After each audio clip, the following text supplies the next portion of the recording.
Young man, first day of the rest of your life.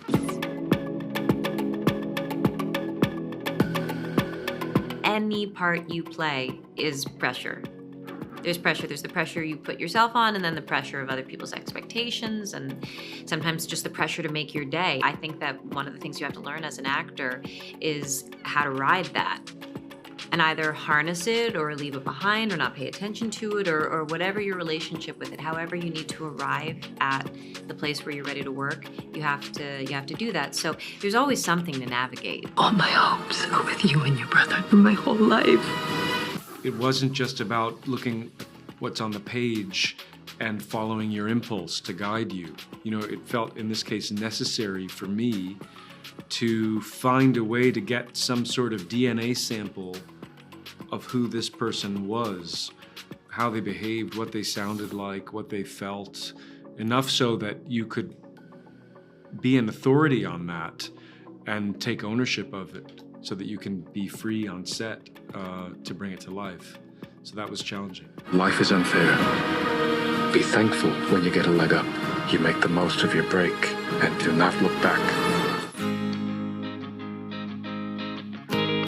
James has said, you know, that his parents were so busy just trying to pay the bills and put food on the table and were so preoccupied with their own financial straits and pressures that they didn't have a lot of time for them. And so his grandfather was really the only person to say, "You are wanted."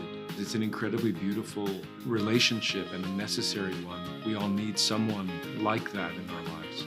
I think I want to be an artist when I grow up. You're gonna be an artist if you want to be. Nothing's gonna stop you. You're going to college. The person that comes to mind was my first acting teacher. You know, you would go and you do all these theater games, and at the end you would get to do a show.